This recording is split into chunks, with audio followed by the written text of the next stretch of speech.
a barista from Portland, an alien xenocultural anthropologist, a child that shouldn't exist. When Dan Fletcher saw Liz walk through his coffee shop door 9 months after she vanished, he knew his life had just changed forever. But what he didn't expect was what she was carrying in her arms. Dan Fletcher spent his life thinking he was ordinary, just a guy making lattes, watching his siblings succeed while he stayed stuck.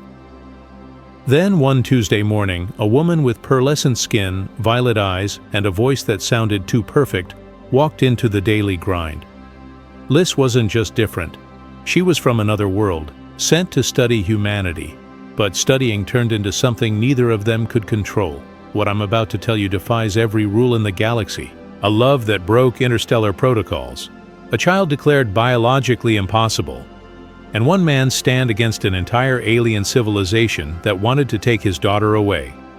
When they told Dan he was just a barista, that he couldn't possibly understand what was at stake, he looked them dead in the eye and said, "I'm Emma's father, and she's not going anywhere." This is about what happens when an ordinary man faces the extraordinary. If you've ever felt invisible, like you didn't matter, hit that like button and subscribe, because what Dan discovered will change how you see your own worth forever.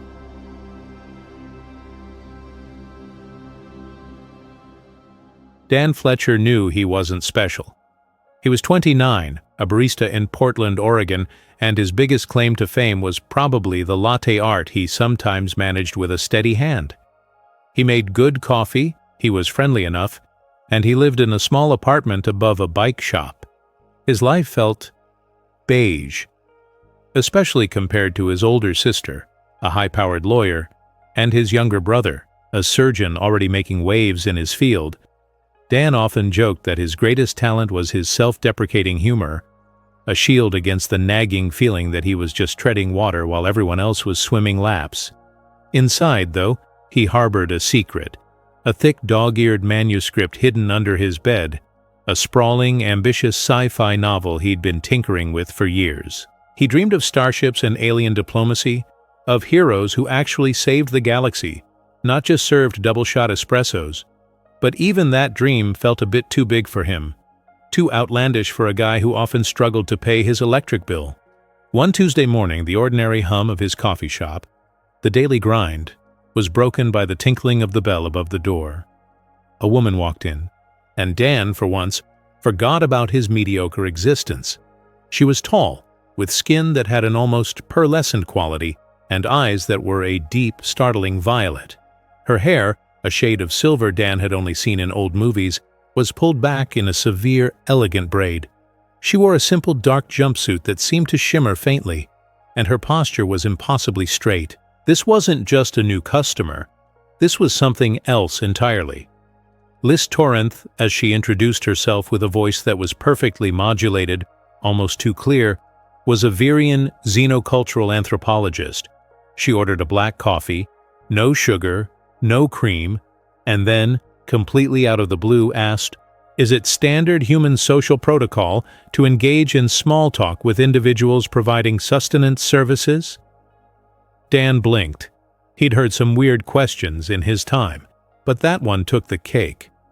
He found Liz's seriousness utterly charming.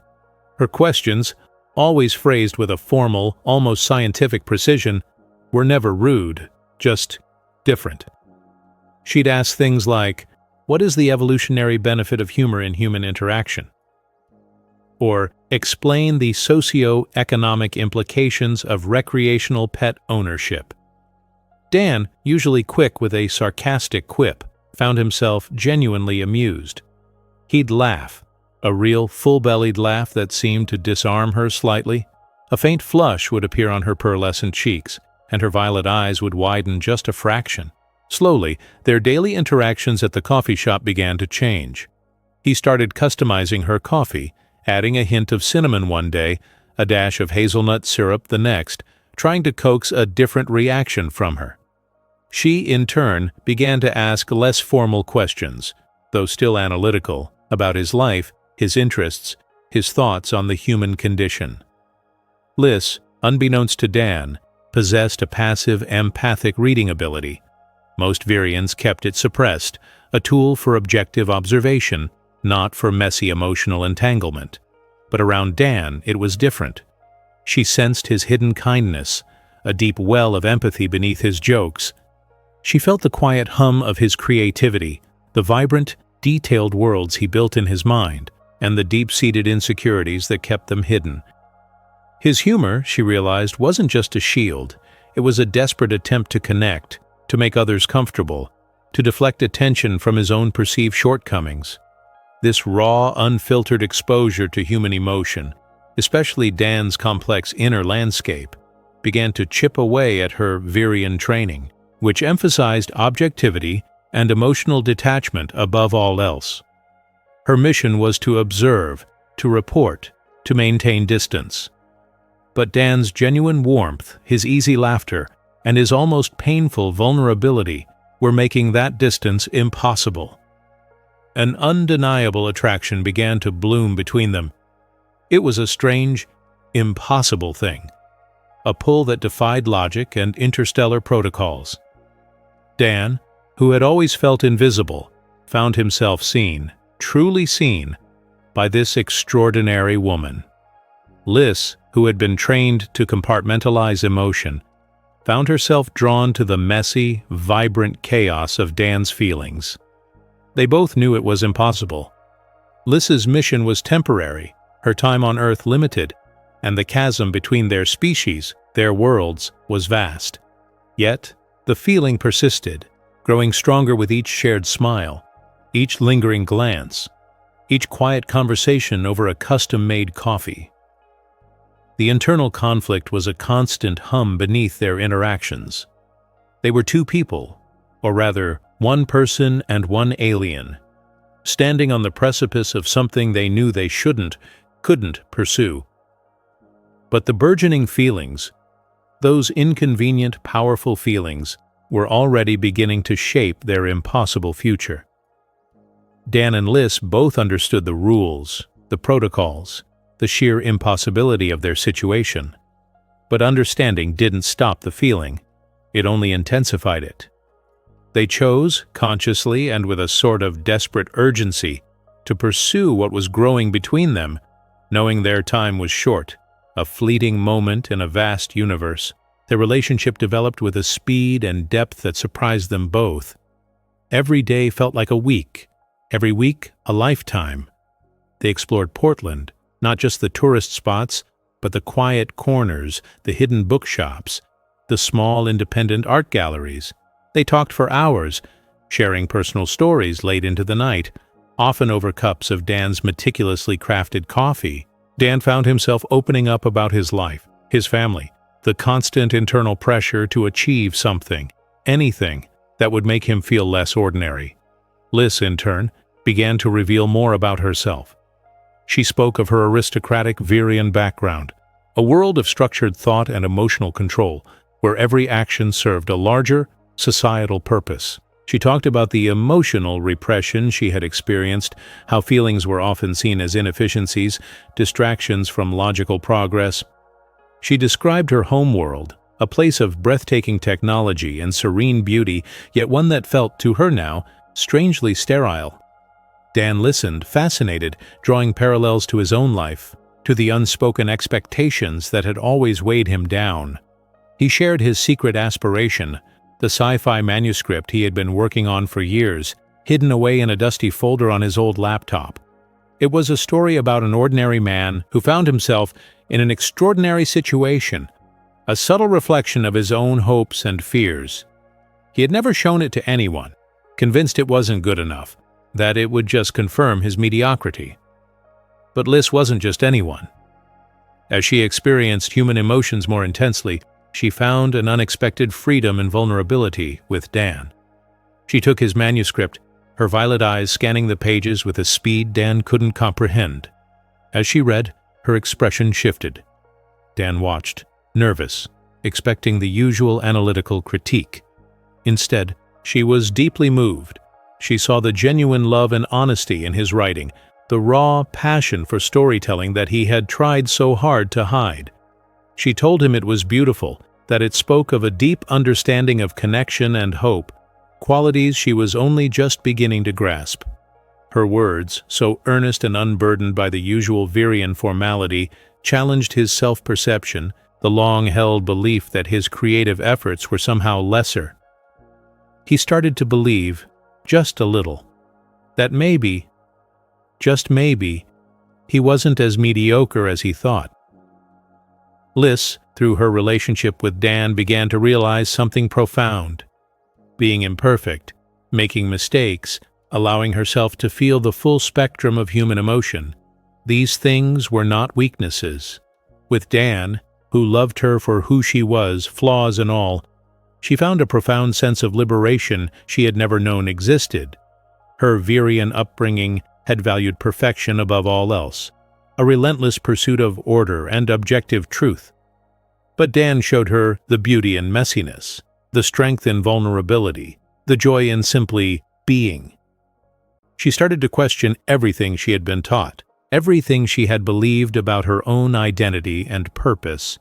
The structured world of Viria suddenly felt restrictive, its emotional restraint a cage she hadn't realized she was in until Dan had unknowingly opened the door. This newfound freedom, however, came with a heavy price. As Liz's 6-month observation period drew to a close, the reality of their impending separation loomed larger and larger. Each passing day became a countdown, each shared moment tinged with a bittersweet sorrow. The intense connection they had forged was undeniable, a powerful force that had reshaped both their lives. But the clock was ticking, and the shadow of their inevitable parting stretched long over their stolen moments of happiness. They tried not to talk about it, to pretend it wasn't happening, but the unspoken truth hung heavy in the air between them. Their love, born out of an impossible situation, was destined to end just as impossibly. They clung to each other, savoring every touch, every word, knowing that soon it would all be over. The urgency that had fueled their relationship now morphed into a desperate attempt to memorize every detail, to etch each memory into their souls before time ran out. The final week of Liz's stay on Earth was a blur of desperate attempts to savor every single moment. They ate at their favorite small restaurant, walked through the rose garden where they had first truly talked, and just sat in Dan's tiny apartment, holding hands in silence. Every touch, every glance, every shared breath was charged with a frantic, aching intensity. Both of them struggled with the impending separation, their emotions running higher than they'd ever experienced. Dan found himself unable to joke, his usual self-deprecating humor replaced by a quiet, gnawing dread. Liz, usually so composed, found her silver markings flashing chaotically, a clear sign of extreme emotional distress, something she had never allowed herself to show before. Her hands trembled when she poured their coffee, her voice caught in her throat when she tried to speak. The scientific detachment she had been trained for was completely gone, replaced by a raw human vulnerability. One evening, as they watched the sunset paint the Portland sky in fiery hues, Liz turned to Dan, her violet eyes wide with a mix of sorrow and fierce conviction. "I violated my training," she confessed, her voice barely a whisper. "I allowed myself to feel. I allowed myself to fall in love." She paused, taking a shaky breath. "But I don't regret it, not for a single second."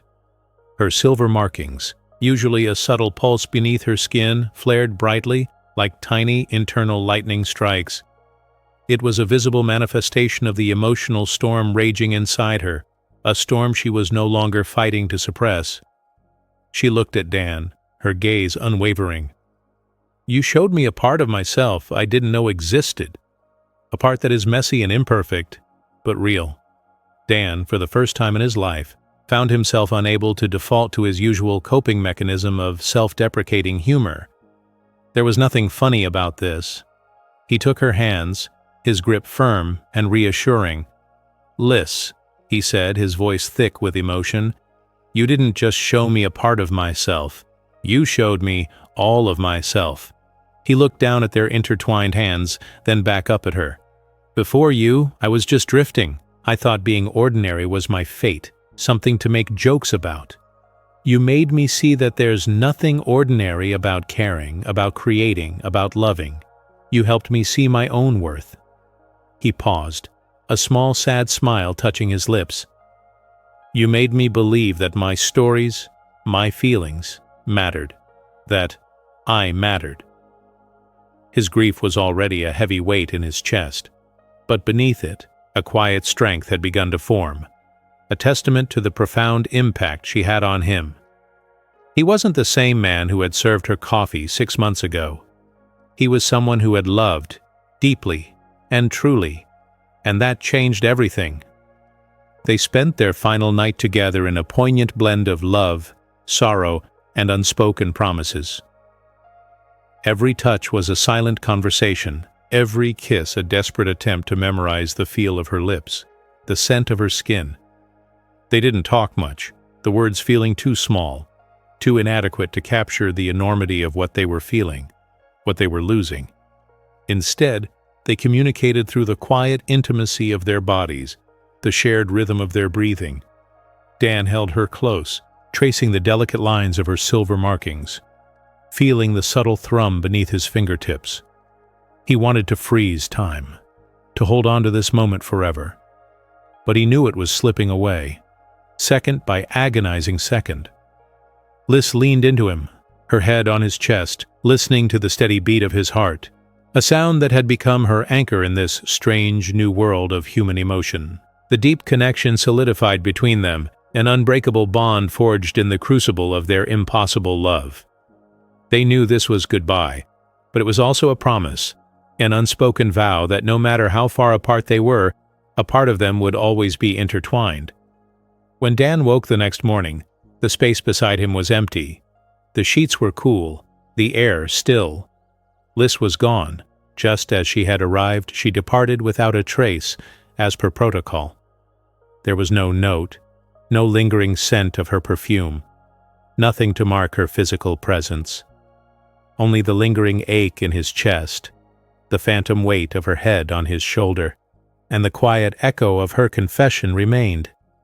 He lay there for a long time, staring at the ceiling, trying to process the emptiness. His heart was broken, undeniably so. The pain was sharp and visceral, a constant throb behind his ribs. But amidst the grief, there was also a strange sense of fullness. He had loved, and he had been loved, by someone truly extraordinary. His grief was real, raw, and deep, but it was also a testament to the extraordinary love he had experienced, a love that had fundamentally changed him, leaving him heartbroken, but also irrevocably better. He was no longer just Dan the barista. He was Dan, the man who had loved an alien, and that, he realized, was a story worth living, even if it ended in sorrow. The world outside his window looked the same, but Dan knew, with absolute certainty, that he was not. 3 months after Lisa's departure, Dan found a melancholic rhythm in his life. The coffee shop was still his anchor, the familiar scent of espresso and the murmur of daily chatter a comfort. He went through the motions, serving lattes, making small talk. But there was a new quietness about him, a depth that hadn't been there before. The self-deprecating humor was less frequent, replaced by a thoughtful silence. He still felt the ache of Liz's absence, a dull throb beneath the surface of his everyday life, but it wasn't the raw, debilitating pain of those first few weeks. Instead, it was a constant reminder of something real, something extraordinary that had happened to him. He carried a newfound sense of purpose, a quiet confidence born from the knowledge that he was capable of profound love and deep connection. He had loved an alien, and that experience had irrevocably shifted his perspective. His sci-fi manuscript, once a secret escape, now felt like a living document, a space where he could process the impossible reality he had lived. He wrote more, pouring his feelings onto the page, not for publication, but for himself, to make sense of the universe that had suddenly expanded beyond his wildest dreams. He was still Dan, the barista, but he was also Dan, the man who knew the stars were not just points of light, but homes. Then, 9 months after she vanished, Liz reappeared. It was a Tuesday morning. the kind of day that usually blurred into all the others. Dan was wiping down the counter, lost in thought, when the bell above the door chimed. He looked up, and there she was. His hand froze on the rag. Liz, standing in the doorway of his coffee shop, looking exactly as he remembered, yet subtly different. Her silver markings seemed a little duller, her posture a little less rigid. His heart leaped into his throat, a sudden, violent beat that stole his breath. He must be dreaming. He blinked, but she was still there, a vision from his most desperate hopes. The shock was so profound it shattered his routine, his carefully constructed new normal, into a million pieces. But then he saw what she was holding. Tucked against her chest, swaddled in a soft, unfamiliar fabric, was a baby. Not a human baby, not entirely. The skin tone was somewhere between human and Virian, a warm, almost luminous hue. The eyes were human-like, but with an undeniable, subtle shimmer, like distant starlight caught in deep pools. And then he saw them. Tiny, nascent silver markings, just beginning to appear on the baby's forehead, faint lines that promised to grow into the elegant patterns he knew so well. Dan's disbelief deepened, twisting into a dizzying mix of wonder and absolute confusion. A child. Their child. It was impossible. He knew the biological facts, the vast, unbridgeable chasm between their species. Yet here she was, in Lys's arms, a living, breathing testament to an impossible love. Lys stepped inside, her gaze fixed on Dan, a flicker of something close to terror in her usually composed eyes. She was outwardly calm, her voice steady when she spoke, but Dan could sense the internal panic radiating from her. She explained, her words precise but laced with an undercurrent of desperation, the biological impossibility of their child. Virians and humans were genetically incompatible, their DNA too different to ever combine. Yet, it had. She'd discovered her pregnancy a month after returning to Viria, a discovery that had sent shockwaves through her people. The Virian Scientific Council, a body known for its cool logic, had been thrown into a state of utter panic. A hybrid child, a biological anomaly, was an affront to their understanding of the universe, a dangerous unknown. Lys recounted their response, a chillingly pragmatic solution. They offered her a deal, a scientific study of the baby, a thorough invasive examination of every cell, every genetic marker, to understand this impossible creation. In exchange, they would erase all records of her transgression, allowing her to resume her career, offering clemency for her violation of protocols. They saw her child not as a life, but as a problem to be solved, a specimen to be analyzed. Lys, faced with the prospect of her child being treated as an experiment, as an object of scientific curiosity rather than a beloved daughter, made a choice. She chose chaos over order, love over duty, the unknown over the rigid certainty of her people. She fled. Across the galaxy she ran, seeking refuge and safety with Dan, the only place she knew where love transcended logic, where the impossible had already become real. Dan, still reeling from the monumental news, extended his arms. Lys carefully handed him the baby. The moment was overwhelming. A tidal wave of disbelief, wonder, and an immediate, profound connection. The baby was warm, surprisingly heavy, and impossibly small in his hands. He looked down at the tiny face, the shimmering eyes, and felt an instinctual surge of protection, a fierce, undeniable love that took root in his chest. This was his daughter, his and Lys's. A miracle. Lys, watching him, her face softer than he'd ever seen it, revealed she hadn't named their child. She had hoped they could do it together. Dan, holding their daughter, felt a name form in his mind, simple and human, yet full of strength. Emma, he said, the word feeling right, fitting. Lys nodded, a small, grateful smile touching her lips. And for her Virian name? She asked softly. Dan thought for a moment, then looked at the tiny, perfect face in his arms. Sileth, he murmured. a name that sounded like starlight and whispered promises. Emma Sileth, their daughter, their impossible, beautiful daughter. The small Portland apartment, once a quiet bachelor pad, quickly transformed into a vibrant, if chaotic, home for their new, improbable family. Dan and Lias, two beings from different worlds, found themselves united by the shared, overwhelming, and utterly beautiful task of co-parenting Emma. It was a crash course in human and Virian childcare, a constant negotiation between species-specific instincts and shared parental love. Dan learned to change diapers with surprising efficiency, while Liz, initially bewildered by the concept of burping a baby, diligently followed his instructions, her brow furrowed in concentration. Emma was a marvel. Her accelerated virion metabolism meant she grew at an astonishing rate. What would be weeks for a human infant was days for Emma. She went from helpless newborn to a curious babbling toddler in what felt like the blink of an eye. This rapid development presented its own set of challenges. Clothes were outgrown almost before they were worn, and baby-proofing the apartment became a daily evolving project. But it also brought immense joy. Every new milestone, every gurgle of laughter, every clumsy step was a victory, a testament to their love and Emma's unique existence. Beyond her rapid growth, Emma possessed another extraordinary trait, a unique empathic ability inherited from Liz, but amplified. Liz could sense emotions. Emma seemed to radiate and influence them. She didn't just feel the moods of those around her. She could somehow reflect and amplify positive feelings, creating waves of inexplicable joy, comfort, or even profound peace. Conversely, if Emma sensed distress or sorrow, she would subtly amplify those feelings, not in a malicious way, but as if trying to draw attention to them, to encourage resolution. This meant that arguments in the apartment were quickly diffused by a sudden, overwhelming urge to hug, or moments of sadness were met with an amplified wave of shared comfort. It was a powerful, often disorienting but ultimately beautiful gift. For Dan, fatherhood was a revelation.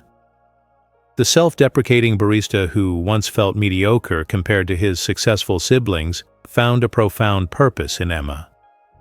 Holding her, comforting her, teaching her the simplest human things, these moments filled him with a sense of worth and accomplishment he'd never known.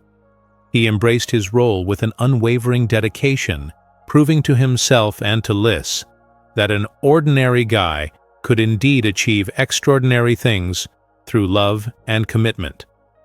His days at the coffee shop took on a new meaning, each customer a part of the world he was now sharing with his daughter. He'd often find himself smiling, lost in thought, remembering Emma's latest giggle or her tiny hand gripping his finger. Liz, on the other hand, struggled with the sheer lack of structure. Her Virian life had been defined by protocols, certainty, and logical progression.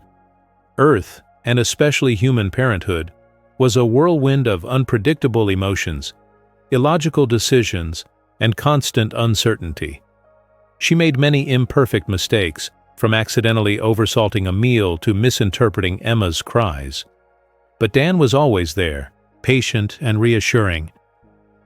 He taught her about human childcare, about the joy in imperfection, and how her love and incredible sacrifice were what truly mattered. He'd often tell her, "There's no manual for this, Liz. We just figure it out one day at a time. And you're doing great." His words were a balm to her structured Virian mind, slowly teaching her the beauty of adaptability. One day, Dan's older brother, Dr. Marcus Fletcher, a renowned surgeon with a penchant for order and skepticism, paid an unexpected visit. Marcus had always viewed Dan's life as a series of charming but ultimately unserious endeavors. When confronted with Liz and Emma, his initial reaction was a mix of disbelief and scientific dismissal. "Dan, what exactly is going on here?" he'd asked, his voice tight with barely concealed judgment. He couldn't wrap his head around the concept of an alien, let alone a hybrid child. He tried to rationalize it, to find a human explanation, but Emma, with her shimmering eyes and rapidly changing features, defied all his medical knowledge. The true turning point came when Emma, still an infant by human standards, but growing quickly, developed a unique hybrid illness. It was something entirely unknown to human medicine, a condition that baffled even Marcus with his extensive knowledge. He found himself poring over medical texts, consulting colleagues, and coming up empty-handed. Lys, drawing on her limited Virian medical knowledge, described similar, though not identical, conditions on her homeworld. Faced with the reality of his niece's suffering, Marcus, much to his own surprise, found himself collaborating with Lys. It was a humbling experience for the proud surgeon, forcing him to acknowledge the limitations of human science and the vastness of the universe. He even, reluctantly at first, sought out ancient Virian remedies Lys remembered, leading to a unique blend of Earth and alien medicine that eventually helped Emma recover. This shared crisis forged an unexpected bond between the brothers and brought Marcus to a grudging, then genuine, respect for Lys and her world. Meanwhile, life at the coffee shop continued, but it wasn't long before Dan's regular customers discovered Lys and Emma. Reactions varied wildly.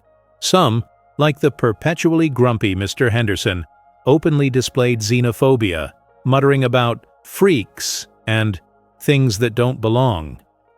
But others, like Mrs. Park, a kind elderly Korean woman who frequented the shop, were overwhelmingly supportive. Mrs. Park, with her gentle wisdom and open heart, quickly became Emma's honorary grandmother. She would bring tiny, handmade clothes, share traditional Korean lullabies, and offer Lys advice on everything from teething to toddler tantrums, bridging cultural and even species gaps with simple acts of kindness. She saw Emma not as an alien, but as a beloved child, and Lys not as an outsider, but as a young mother navigating a new world. The coffee shop, Dan's little corner of Portland, became a microcosm of humanity's potential for both fear and acceptance, all centered around the extraordinary presence of Emma and her parents. It showed Dan that even in the face of the unknown, love, kindness, and community could, and often did, prevail. The fragile peace Dan and Lys had built in Portland couldn't last forever. 9 months after Lys's desperate flight, Virian authorities finally tracked her to Earth. The first sign was subtle: strange energy readings detected by Earth's nascent deep space observatories, dismissed by most as cosmic anomalies. But Lys knew better. She felt a familiar hum in the air, a distant echo of Virian technology, growing stronger each day. Then one afternoon the hum became a presence. Commander Wraith, Lys's former mentor and a formidable figure within the Virian military, appeared. He didn't arrive with a grand show of force, but with a quiet, almost surgical precision. One moment Dan was wiping down the counter at the coffee shop. The next Wraith was standing just inside the door, his silver markings glowing faintly, his expression unreadable. He looked exactly as Lys had described him: tall, imposing, radiating an aura of disciplined authority. Lys, who had been rocking Emma in a carrier behind the counter, froze. Her silver markings flared in a chaotic dance of fear and defiance. Wraith's voice was calm, measured, devoid of emotion. "Lys Torrent, your unauthorized departure and the creation of this anomaly have caused significant disruption."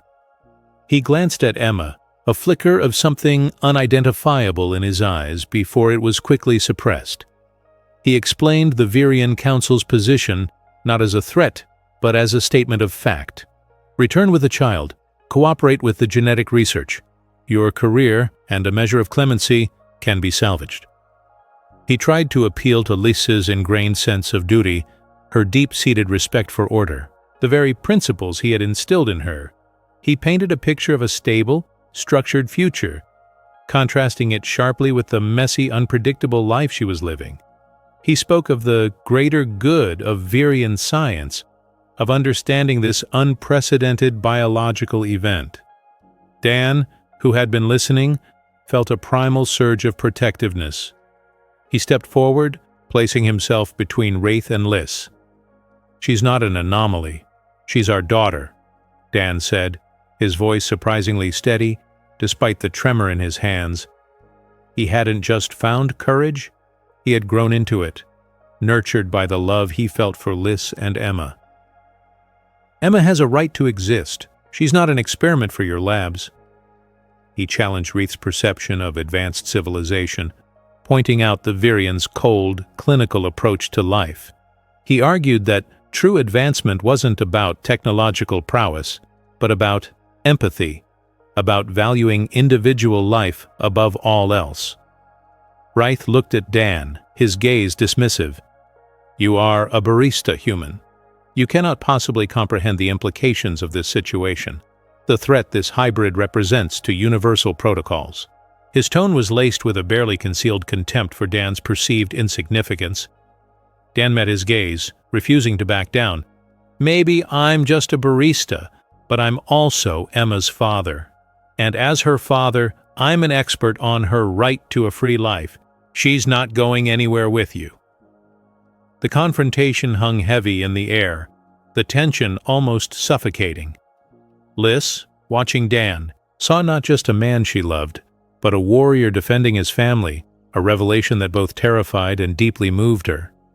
Even in her flight, Liz had planned for the worst. She had secretly recorded messages and memories onto a Virian data crystal, a small, highly durable device, a safety net for Emma if anything happened to her. It contained her scientific observations, her personal reflections, and even a few Virian lullabies. Dan discovered it accidentally, tucked away in an old shoebox under Liz's clothes. He played it and heard Liz's voice, raw and vulnerable, explaining everything she couldn't say aloud. He realized the depth of her sacrifice, the profound love that had driven her to abandon everything she knew for their daughter. The crystal became a tangible link to Liz's past, a testament to her courage. The experience of having Liz and Emma in his life fundamentally reshaped Dan's priorities. He began rewriting his sci-fi manuscript, the one Liz had read and loved. It was no longer just a story about distant galaxies. It was a story infused with his real-life experiences, with the struggles and triumphs of love across species, of family against all odds. He poured his heart into it, depicting Emma's unique abilities, Liz's adaptation struggles, and his own journey into fatherhood. Though initially rejected by mainstream publishers who deemed it too niche or unbelievable, it eventually found a home with a small independent press that catered to speculative fiction. It wouldn't make him rich or famous, but it resonated deeply with other interspecies families who, against all odds, had found each other across the cosmos. It became a quiet manifesto for hybrid lives, a testament to the fact that love found a way, no matter the origin. Emma, as she grew, occasionally experienced echoes of Virian ancestral memories. These weren't her own memories, but fleeting glimpses of ancient Virian history, traditions, and even scientific principles, a rare genetic phenomenon Liz had only read about. Sometimes she would hum a tune Liz had never heard or sketch symbols that were distinctly Virian. These echoes became a unique and precious bridge between Dan and Liz, allowing them to understand Virian culture in a way no textbook could. Emma would describe a bustling marketplace, a ceremonial dance, or the intricate design of a starship, and Liz would confirm its accuracy, often adding details from her own knowledge. Dan, fascinated, would listen intently, piecing together a rich tapestry of Liz's home world through their daughter's eyes. These shared moments, born from Emma's unique gift, deepened their bond, turning what could have been a source of confusion into a profound connection to their shared, extraordinary heritage. The future remained uncertain, but their family, built on love and resilience, felt more real than anything Dan had ever known. The Interstellar Council finally convened, a formal hearing initiated to address Emma's unprecedented case. This wasn't some local dispute. It was a matter that touched upon fundamental interstellar policy, the very definition of life, and the interaction between species.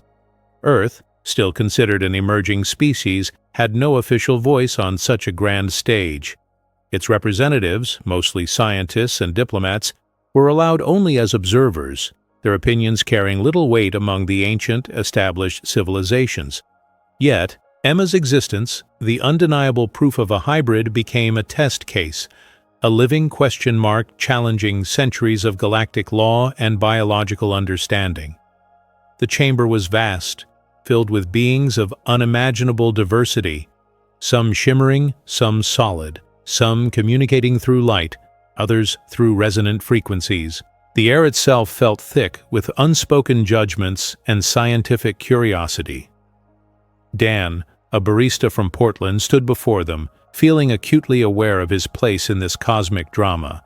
His testimony was next, a moment he had rehearsed countless times in his head, yet now, facing these beings, all his prepared words seemed to vanish. He spoke instead from the heart, his voice surprisingly steady. He didn't use scientific terms or legal jargon.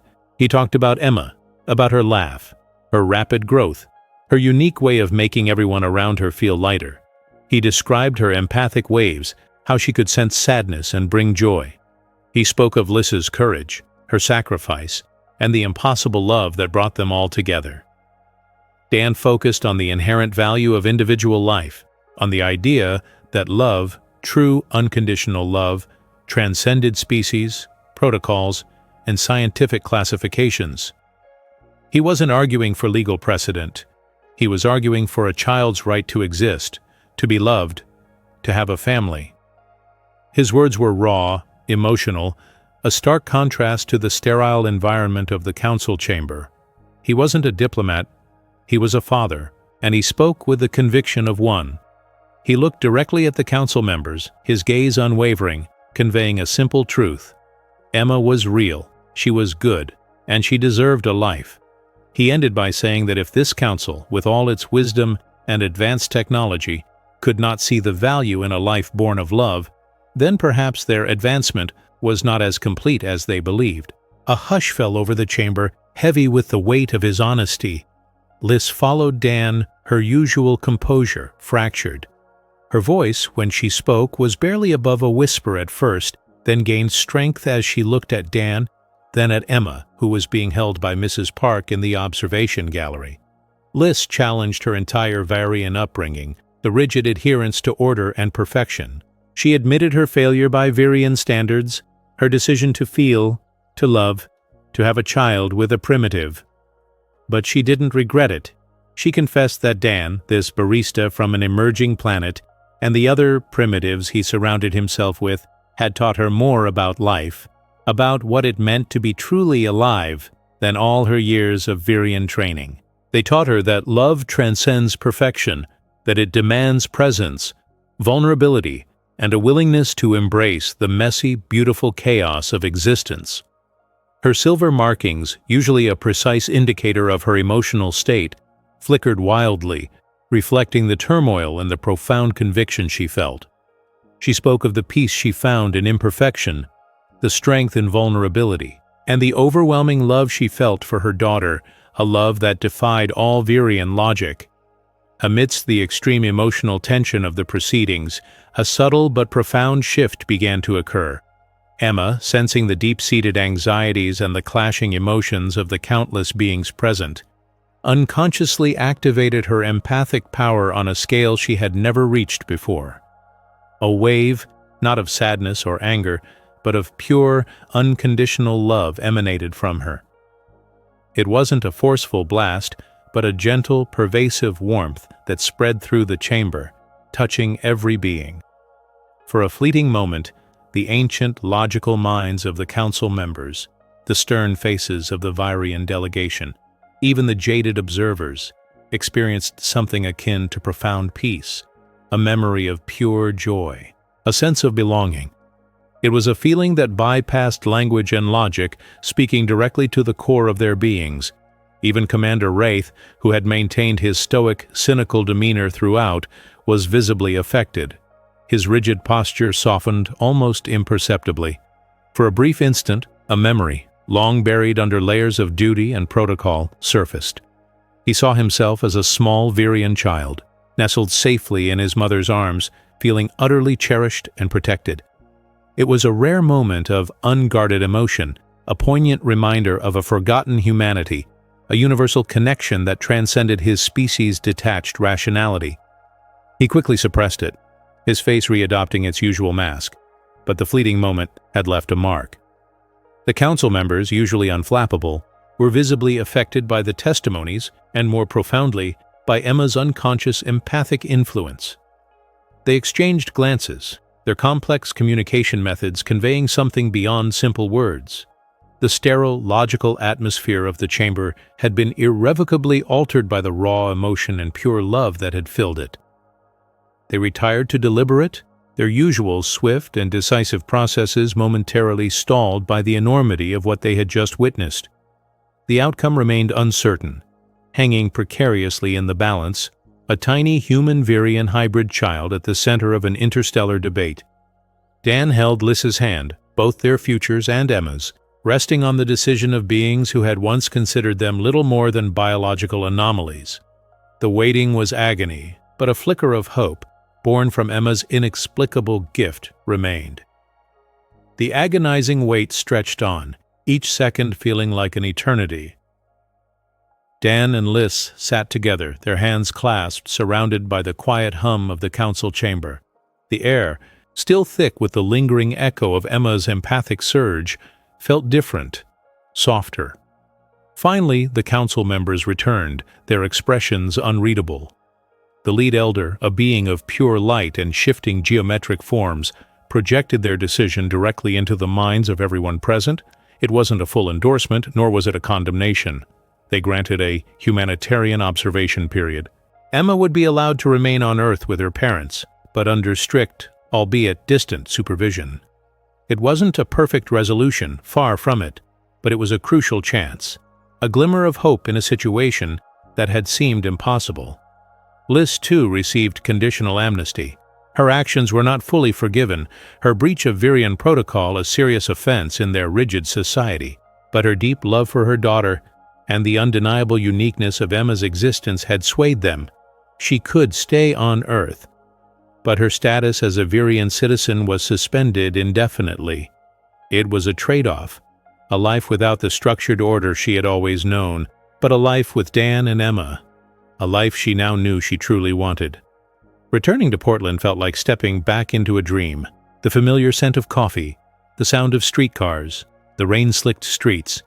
It was all a comforting anchor after the dizzying journey through interstellar politics. They were home, ready to build their improbable life together. Dan's small apartment, once a bachelor pad, now overflowed with Emma's toys, Lys's few Virian artifacts, and the palpable energy of their unconventional family. They blended their worlds seamlessly, or at least they tried. Dan took great joy in teaching Emma about Earth, pointing out birds, explaining the concept of ice cream, and reading her human bedtime stories. Lys, in turn, shared tales of distant stars, of Virian constellations, and the logic of interstellar travel, simplified for a child's understanding. Emma, with her rapidly developing intelligence and unique empathic gifts, absorbed it all, a bridge between two worlds. Amidst the beautiful chaos of parenthood, Dan found himself drawn back to his old passion. His sci-fi manuscript, once a collection of lonely thoughts and unfulfilled dreams, now pulsed with life. He rewrote it, infusing every page with his extraordinary experiences with Lys and Emma. It wasn't just a story about aliens anymore. It was a testament to love, to family, to the idea that the most profound connections can form in the most unexpected places. He submitted it again, not with the desperation of his earlier attempts, but with a quiet confidence. It wasn't a bestseller, no sudden fame or fortune, but it resonated with a niche audience. Other hybrid families, scattered across the galaxy and often hidden, found solace and understanding in his words. It became a quiet manifesto, a hopeful whisper for those who dared to love across species lines. Their lives settled into a new rhythm, an imperfect, hopeful future. Dan still worked at the coffee shop, his customers now accustomed to seeing Lys, sometimes with Emma, sitting quietly in a corner, observing the human dance. Mrs. Park, Emma's honorary grandmother, brought handmade sweaters and told stories of old Portland, her eyes twinkling with affection for the little girl who radiated such inexplicable joy. Dr. Marcus Fletcher, Dan's surgeon brother, still gruff but undeniably softened by Emma's charm, would occasionally drop by, offering practical advice and, once, a surprisingly effective Virion-human hybrid vitamin supplement he'd helped formulate. The initial shock and fear slowly gave way to acceptance, then to a genuine, if sometimes bewildered, love from their small community. The final scene of their days often unfolded in their living room, filled with the soft glow of a lamp. Emma, now appearing around 4 years old due to her accelerated growth, her silver markings shimmering faintly on her skin, looked up at Liz. "Mama?" she asked, her voice a sweet melody. "Can we see the stars tonight? The real ones?" Liz and Dan exchanged a knowing look, a shared glance of tenderness and wonder. Liz knelt, tracing the lines on Emma's small hand. "One day, little star," she promised, her voice filled with a love that transcended galaxies. "When you're ready, we'll show you all of them." Dan pulled them both into a hug, a perfect, imperfect circle. Emma's laugh echoed through the apartment, a sound of pure, unadulterated happiness. And as her laughter filled the air, a subtle, almost imperceptible wave of inexplicable joy washed over the neighborhood. A momentary lift in spirits, a sudden, inexplicable smile on the faces of weary strangers, a feeling of warmth in the hearts of those who passed by. It was a testament to Emma's unique gift, a silent affirmation of the power of their love, and the enduring hope that even the most impossible connections can create the most beautiful, extraordinary families. Their story wasn't neatly concluded. It was just beginning, a living, breathing testament to an imperfect, hopeful future, written in the stars and grounded in the everyday love of a barista, an alien anthropologist, and their remarkable child.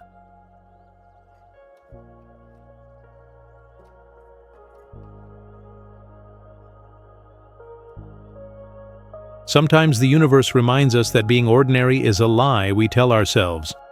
Dan wasn't special because of some hidden power or destiny.